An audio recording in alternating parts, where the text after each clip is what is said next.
순한 자의 욥의 감사에 대한 오늘 말씀을 함께 하려고 합니다. 오늘 이 시간에도 주님의 말씀 앞에 우리가 함께 할 수 있기를 바랍니다. 오늘 이 본문에 욥이라고 하는 사람을 우리가 봅니다. 욥은 순한 자의 대표자입니다. 엄청난 고난을 힘입었던 사람의 대표자이다. 다시 말씀드리면 욥만큼 강한 사람이 이 세상에 있을까 할 정도로 엄청난 고난을 당한 그런 사람이 대표적으로 인정할 수밖에 없습니다. 오늘 이 본문에 그런데 1장 1절에 보면 욥에 대해서 이렇게 전해주고 있습니다. 그 사람은 온전하고 정직하여 하나님을 경유하며 악에서 떠난 자다. 악에서 떠난 자다라고 말하기도 하고, 그는 죄인이 아니고 그는 하나님의 백성으로 산 한 사람이 표현을 한 사람으로 그렇게 전해주고 있습니다. 그런데 갑자기 그 집에 일이 발생하게 됩니다. 네 단계로 일이 발생하게 되는데, 먼저는 스바 사람이 와서 재물을 탈취했다. 그리고 하늘에서 불이 내려서 벼락을 쳐서 많은 사람이 죽었다. 그 다음에 갈대아 사람들이 와서 이제는 재산을 갈취해 가고 있다. 그리고 갑자기 태풍이 불어서 집이 무너지고 많은 자녀들이 한꺼번에 죽는 일이 발생했다. 그런 내용이 기록이 되어 있습니다. 이런 일들로 이제는 가정이 파괴되고, 그리고 한꺼번에 아들, 딸들이 죽어나가고, 그리고 모든 일들이 발생해서 자기의 마음, 자기의 신경 속에, 자기의 몸에도 건강을 잃어버리는 그런 정말로 생각할 수 없는 그런 엄청난 고난을 접하고 있는 욥의 모습을 우리가 봅니다. 이 정도 되면 왜 나에게 이런 일이 있는가? 하나님은 나를 왜 이렇게 하셨는가?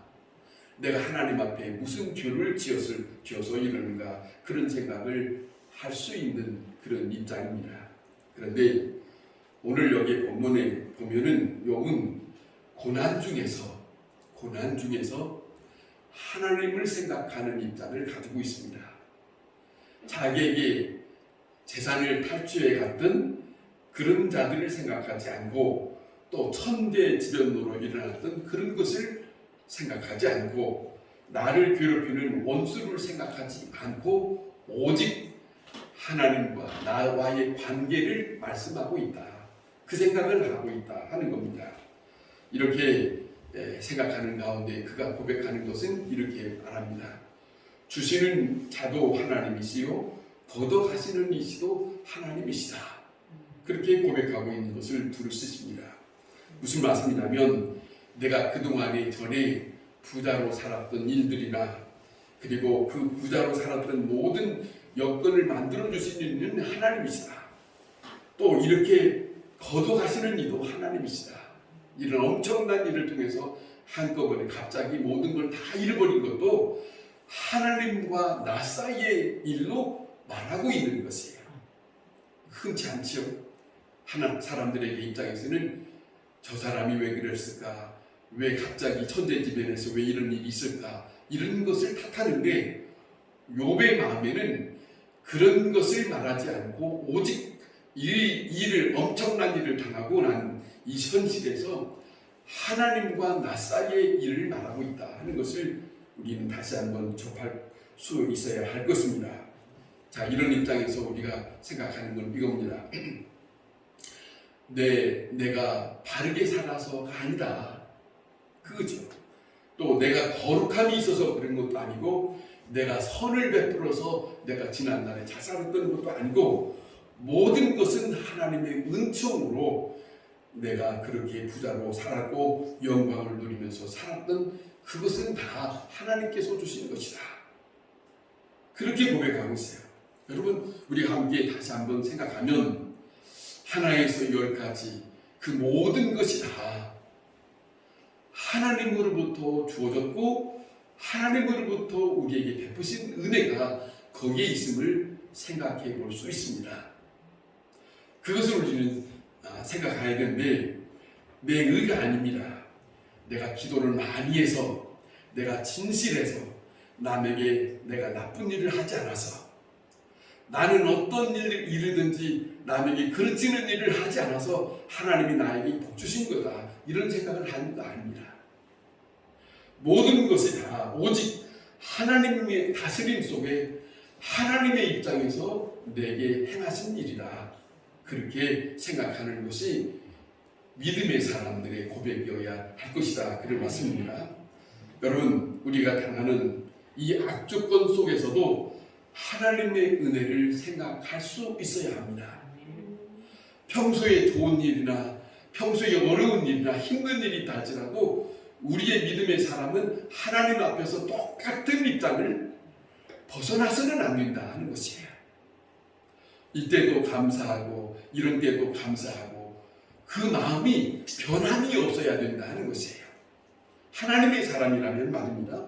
하나님께서 내게 형통하게 하게도 하시고 하나님께서 내게 실패하게도 하시고 하나님께서 내게 건강도 주시기도 하시고 하나님께서 내게 병도 주시기도 하시고 그건 말입니다. 어떤 입장이든지 이런 입장이나 저런 입장이나 모든 것이 다 하나님의 은총 속에서 주어졌다고 하는 것을 우리는 잊어서는 안 된다 하는 말씀입니다. 자, 여러분 생각합시다. 뭐냐면 어떤 일을 당해서 어떤 간에 이욥이 말하는 것처럼 주신 이도 하나님이시요 걷어가시는 이도 하나님이시다. 자, 주시는 것만 축복이고 거둬가실 때는 축복이 아니고 저주다 이렇게 생각하는 것이 아니라는 것이에요. 이 욥의 신앙의 입장에서 보면 우리에게 많은 것을 교훈하고 있는 것은 이런 때도 하나님에 대한 그 마음이 벗어나지 않고 저런 때도 하나님에 대한 마음을 벗어나지 않는 모습이에요. 그 모습을 우리에게 참으로 본보기로 잘 일깨워주고 있습니다.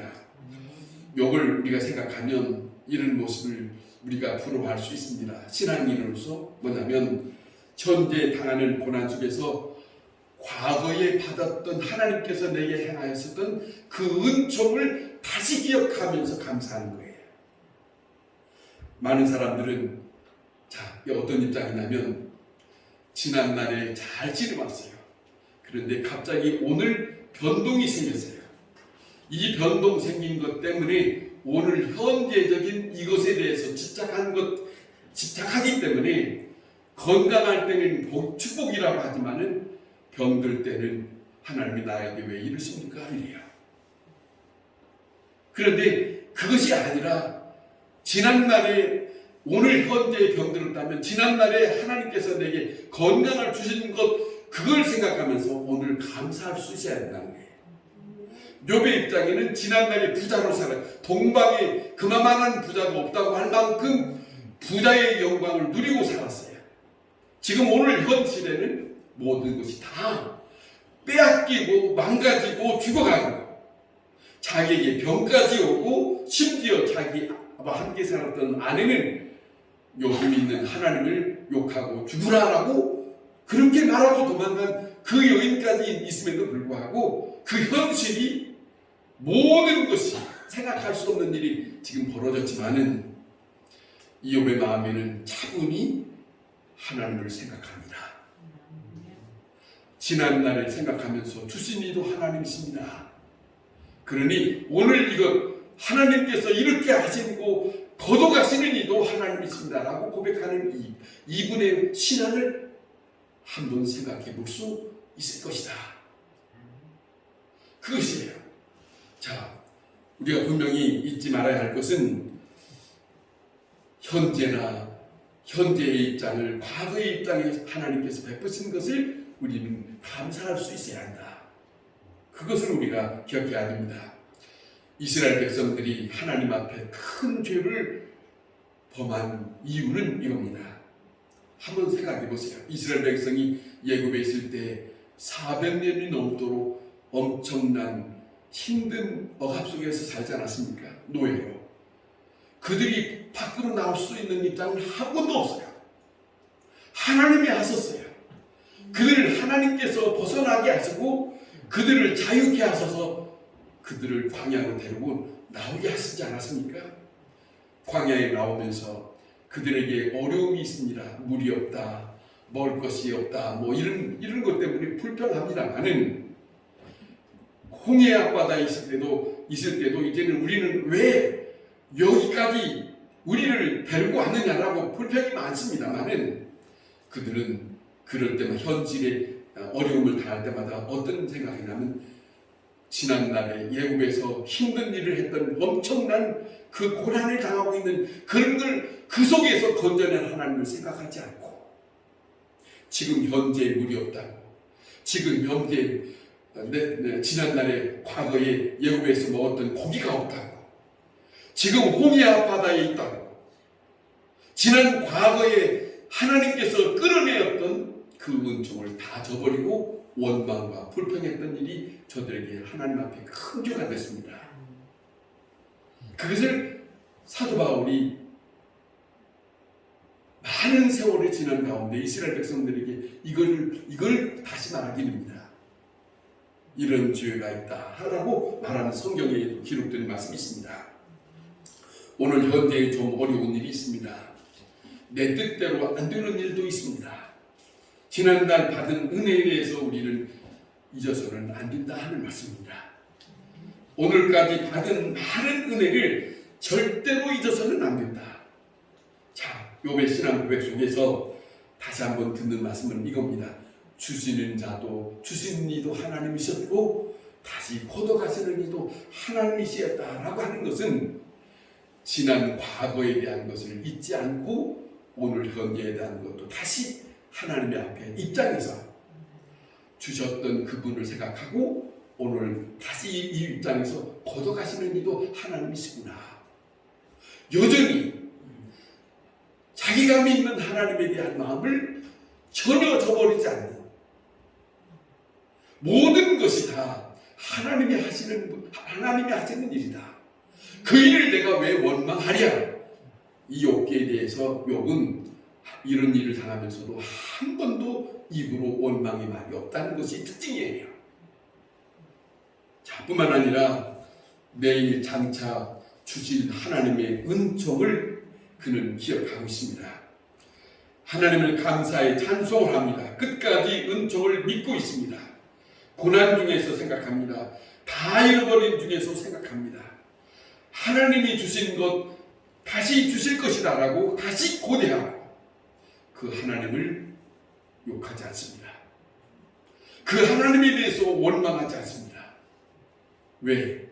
지난날에 내게 하셨던 일, 오늘 이렇게 하신 것 다시 내게 앞으로 하나님이 내게 나를 향하여 펼쳐진 은총이 있을 거라고 믿습니다.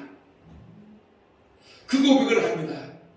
뭐라고 말하냐면 욥기 23장 10절에 내 이 고난을 당하고 있지만은 이 고난이 단련된 후에 이 고난이 다 지나간 후에 나는 정금같이 내 육체 밖에 주 여호와 하나님을 만날 것이다. 아멘. 대단한 고백이에요. 지금 육체로 살고 있는 이 현실에 지금 현대에 당하고 있는 엄청난 고난에 대해서 여기서 머물러서 끝날 것이라고 생각하지 않고 내가 육체 밖에서 주 여호와를 나는 만날 것이다. 정금같이 이 일을 통해서 내가 다시 깨끗한 모습으로 하나님 앞에 설 것이라고 고백합니다. 이게 믿는 사람 아닙니까? 이게 주 여호와에 대한 여호와를 대하는 그 믿음의 사람의 고백이 아닙니까? 이것이 이 세상 사는 하나님의 사람으로 사는 사람이 정말로 잊어서는 안 될, 그리고 꼭 우리에게 있어야 할 고백. 언제나 그 감사, 그 고백, 그 찬송, 그 고백, 그 마음의 감격함과 그 기쁨을 저버리지 않는, 흔들리지 않는 그 모습이 욥의 모습 속에서 있습니다. 욥은 하나님의 관계 모든 삶의 중심에서 흔들리지 않았다. 흔들리지 않았다. 내가 믿는 여호와 하나님을 전에도 함께 하셨다고 하는 것을 고백하고 있고, 또 지금 내가 당하는 고난 중에서도 하나님은 나와 함께하고 있다고 믿습니다. 또 하나는 앞으로 이 고난 후에 여전히 함께 하실 여호와 하나님을 나는 다시 만날 거라고 감사하고 있습니다. 우리 모두 이와 같은 욥의 신앙을 본받아서 욥의 고백하는 그 간증처럼 오늘 우리가 하나님을 믿는 사람으로서 우리가 어떤 입장이든지 이 고백하고 간증하면서 나는 하나님에 대하여 여전히 찬송한다. 아멘. 그 고백이 우리 모두에게 함께 있을 수 있기를 바랍니다. 아멘. 기도하겠습니다.